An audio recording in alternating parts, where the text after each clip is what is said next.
Back everyone, I hope you're writing some notes down to comment on today.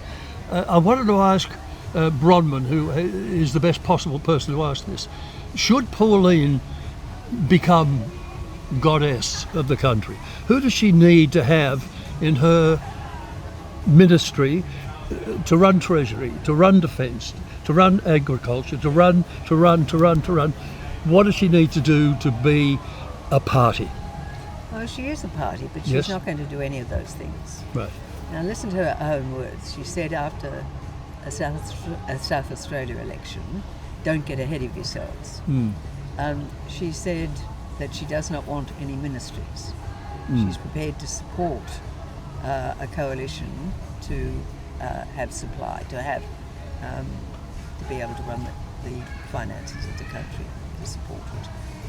Now, when you look at the depth of where there are those people to run those portfolios, it is in the coalition.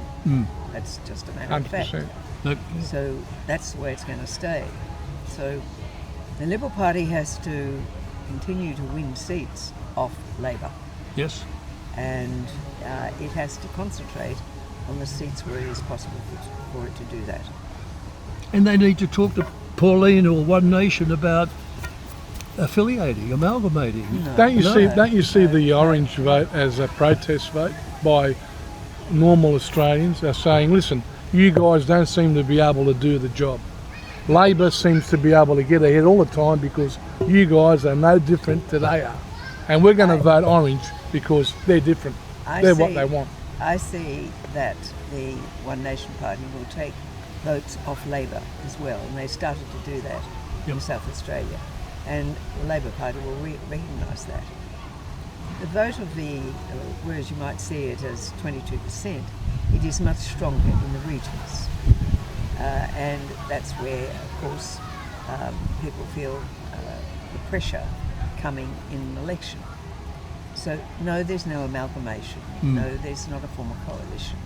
But there is a need for an accommodation, which means there's a sensible placing of preferences.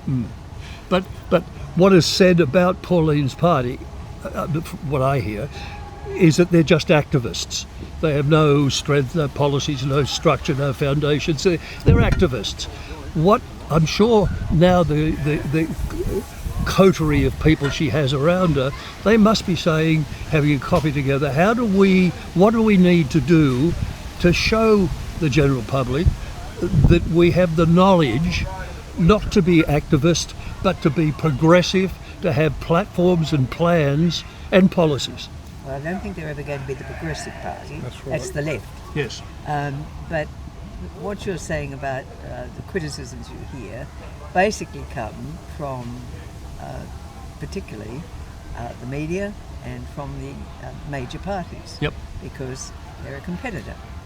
Now, in reality, I think the reason they have become so strong, and they are a party which is now competing, that's the reality, there is a change, is because immigration is largely one of the major issues in the country, and they see that Pauline Hanson has been saying the same thing for 30 years, and that the issue is now caught up with what she's been talking about. And when you see someone who's not changed their mind and been authentic, then people are attracted to what is being said, rather than somebody coming in and saying, oh, well, maybe we'll say that too. Well, as a normal Australian, I feel the economic impact that all these policies have had on me personally, my family, my friends. I mean, I went to the fruit shop the other day, bought a few bags of fruit, $40 or $50 for, I don't know, maybe a dozen or so peaches and apples and pears and, you know, whatever. Wouldn't last me 3 days for a bit of fruit. I have my Vegemite index. There's a particular jar of Vegemite I buy, which used to be $5. Yep. Then it went to $6. Then it went to $6.50. Then it went to $7. Then it went to $7.60, $7.70. Aldi, $6.17. But nonetheless, the same jar of Vegemite, same size of jar, has gone through that since Labor came to power. Yeah. Now, when Labor came in the first place and started to talk about the Liberal Party having kept wages depressed, which is what they like to say all the time, that wasn't the case. There was a balance between inflation and wage growth, and the government, Conservative government, would support a wage increase which was reasonable.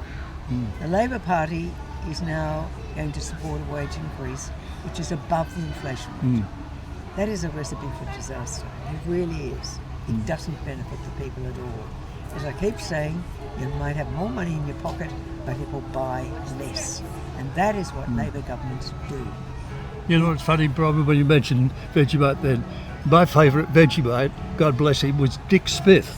Remember when Dick had his food line? I always bought Dick Smith's Vegemite. Yeah, was it Marmite or something? Yeah, well, it was like a Marmite, but it was Dick Smith, Oh no, Marmite is the British. yeah, and that is a meat base. Yes. Whereas Vegemite is vegetable based. Yeah, but I miss that Dick Smith. I don't know who the food company was, but I think obviously Dick sold it out or it was taken over or something. Who knows? Yes, well, it's not Yeah. there anymore. The other thing I wanted to sort of touch on really quickly, I was reading a statistic the other day. Where there's this concentration of NDIS officers. Now, personally, I have family reasons why I support the NDIS 100%. I think the concept is terrific. It was something we all needed. What I don't support, though, is the policing of the funds for NDIS.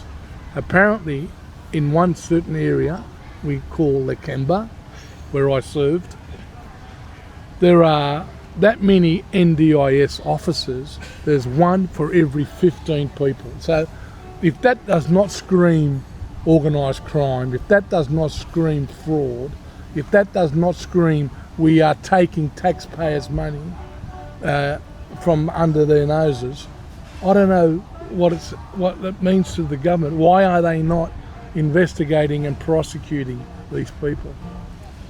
Well, the NDIS certainly has made a big difference in people for whom it was originally designed. Agreed.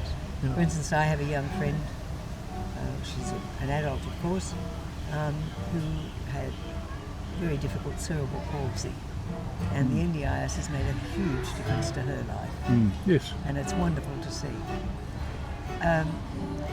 But what has happened is it was allowed to grow in a way that it was undisciplined and unfettered.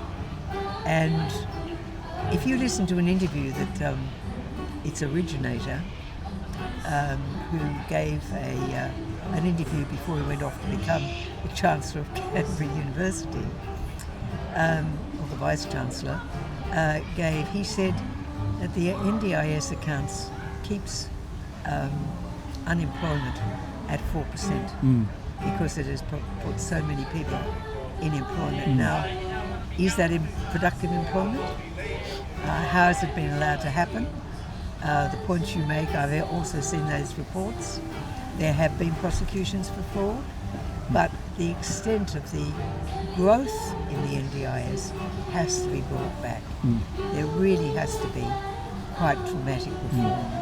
And I don't see the Labor Party having the strength to do it. Yeah. Or the political desire to do it.